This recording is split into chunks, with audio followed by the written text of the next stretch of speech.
Allies exam पाठशाला में आपका स्वागत है।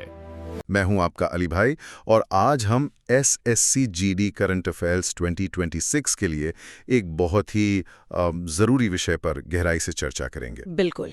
हमारे पास जो स्टडी मटेरियल है वो खेलो इंडिया यूथ, पैरा और शीतकालीन खेल 2025 पर आधारित है। और साथ ही हम पेरिस ओलंपिक और पैरालंपिक 2024 का भी एक रिवीजन करेंगे। हाँ, तो चलिए इस जानकारी को अच्छे से समझते हैं। चलिए शुरू करते हैं। तो शुरुआत कहाँ से करें? सबसे बड़े मंच से करते हैं, पेरिस ओलंपिक 2024। हाँ बिल्कुल, पेरिस। मेरे जहन में जो सबसे पहला पल आता है वो है भारत का खाता खुलना। मनु भाकर। हाँ, मनु भाकर महिलाओं की 10 मीटर एयर पिस्टल में कांस्य पदक जीता था। पहला पदक हमेशा बहुत खास होता है ना? बेहद खास। वो पूरी टीम के लिए एक टोन सेट कर देता है। सही बात है, एक तरह से दबाव हट जाता है। और फिर सबकी नजरें थी गोल्डन बॉय पर, नीरज चोपड़ा। इस बार गोल्ड तो नहीं आया। नहीं, लेकिन 89.45 मीटर का थ्रो और उसके साथ सिल्वर मेडल। लगातार 2 ओलंपिक में मेडल लाना कोई मजाक नहीं है। यही तो एक महान खिलाड़ी की पहचान होती है, मतलब दबाव में लगातार अच्छा प्रदर्शन करना। बिल्कुल सही कहा। और टीम की बात करें तो हमारी हॉकी टीम, उन्होंने भी दिल जीत लिया। स्पेन को हराकर कांस्य पदक पर कब्जा किया। ऐसा लगता है कि भारतीय हॉकी का सुनहरा दौर वापस लौट रहा है। हाँ, कांस्य जीतना शानदार था, पर अब हमें ये सोचना होगा कि हम उस कांस्य को स्वर्ण में कैसे बदलें। ये बहुत जरूरी पॉइंट है। अच्छा, पदक तालिका की बात करें तो उसमें तो यूएसए टॉप पर था। 40 स्वर्ण, कुल 126 पदक। अच्छा, 126? यस। ये 33वां संस्करण था, है ना? हाँ, 33rd एडिशन। और इसी ओलंपिक में एक भावुक पल भी था, विनेश फोगाट का। हाँ, 50 किलो कुश्ती के फाइनल में हार के बाद उन्होंने संन्यास की घोषणा की। भारतीय कुश्ती के एक युग का अंत। बिल्कुल। अच्छा, ध्वजवाहकों की बात भी जरूरी है। उद्घाटन समारोह में कौन थे? शरद कमल और पीवी सिंधु। अनुभव और सफलता का प्रतीक। और समापन समारोह में वहां थे पीआर श्रीजेश और हमारी पहली पदक विजेता मनु भाकर। क्या बात है, एक अनुभवी दिग्गज और एक युवा सितारा। बिल्कुल।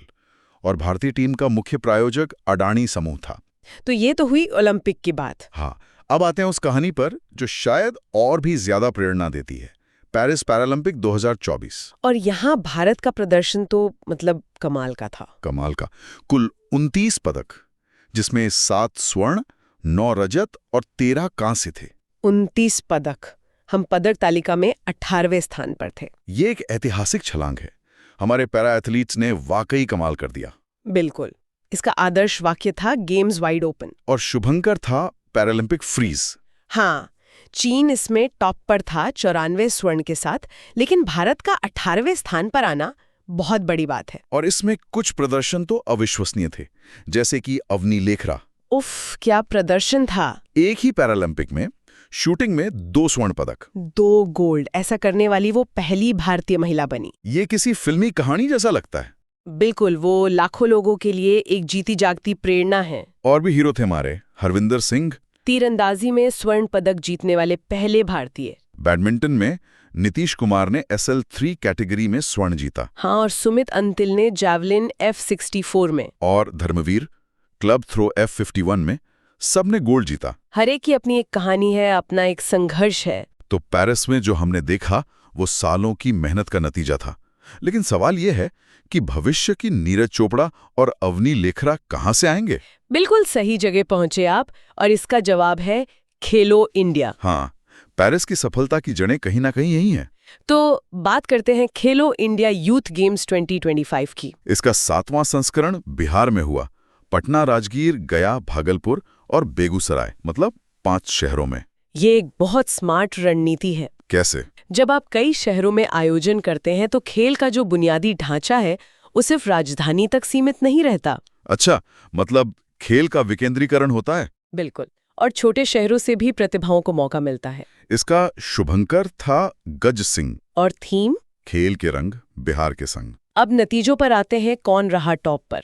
हमेशा की तरह महाराष्ट्र ने फिर से अपना दबदबा दिखाया। कितने पदक? 58 स्वर्ण के साथ कुल 158 पदक। 158। ये लोग ऐसा क्या करते हैं कि हर बार टॉप पर रहते हैं? देखिए, महाराष्ट्र का मॉडल बहुत दिलचस्प है। वो एक मल्टी स्पोर्ट कल्चर को बढ़ावा देते हैं। मतलब सिर्फ कुछ चुनिंदा खेलों पर ध्यान नहीं देते? नहीं, और वहाँ प्राइवेट अकेडमियों और क्लबों का एक मजबूत नेटवर्क है। ये एक पूरे इकोसिस्टम की जीत है। समझ गया। दूसरे नंबर पर हरियाणा था 39 स्वर्ण के साथ। और तीसरे पर राजस्थान 24 स्वर्ण के साथ। और मेजबान बिहार? बिहार 15वें स्थान पर रहा, 7 स्वर्ण, 11 रजत, 18 कांस्य, जो कि एक अच्छी शुरुआत है। बिल्कुल।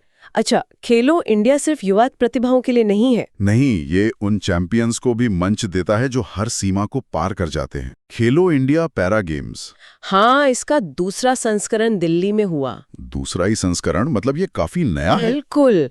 पहला 2023 में हुआ था।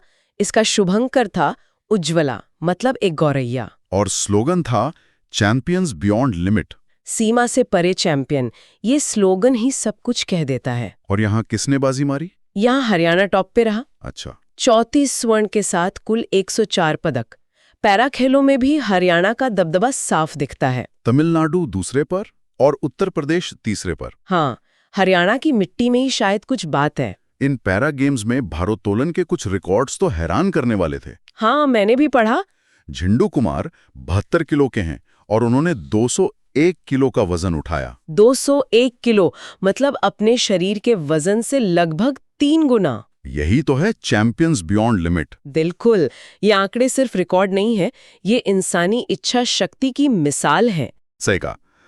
तो हमने बिहार के मैदानों से दिल्ली के स्टेडियम तक का सफर कर लिया। अब चलते हैं बर्फीली वादियों में। खेलो इंडिया शीतकालीन खेल 2025। हाँ, इसका 5वां संस्करण शुभंकर था शाने शी यानी हिम तेंदुआ। इसका आयोजन 2 चरणों में हुआ था, है ना? ले और गुलमर्ग में। हाँ, फेज 1 ले में, जहां आइस हॉकी और आइस स्केटिंग हुई। और फेज 2 गुलमर्ग में, जहां स्कीइंग और स्नोबोर्डिंग जैसे खेल हुए। ये एक बहुत ही व्यावहारिक कदम है। मतलब दोनों जगहों की सुविधाओं का बेहतरीन उपयोग। बिल्कुल।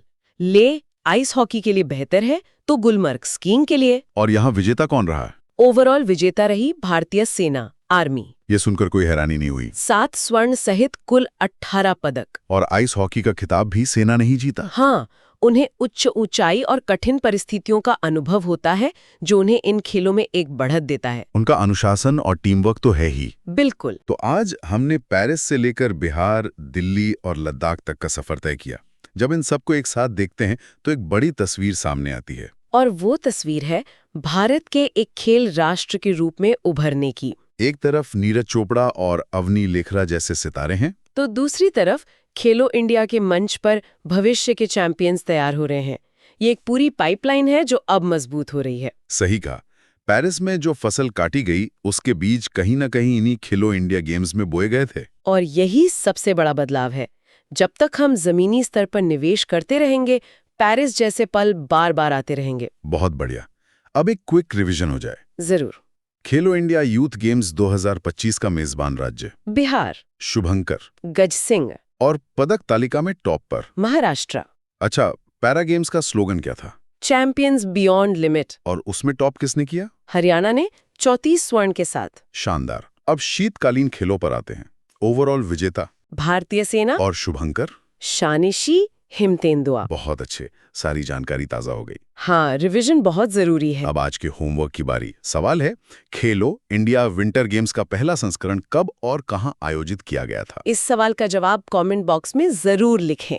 इससे आपकी भागीदारी भी बढ़ेगी और आपको ये तथ्य याद हो जाएगा। और याद रखें, जीएस में करंट अफेयर्स का 20-25% रोल है, इसलिए रिवीजन करते रहें। जय हिंद। बिल्कुल, उम्मीद है ये सारी जानकारी आपके लिए उपयोगी हो। चैनल को सब्सक्राइब करें और इस सेशन की पीडीएफ डाउनलोड करने के लिए टेलीग्राम चैनल से जुड़ें। जय हिंद, जय भारत।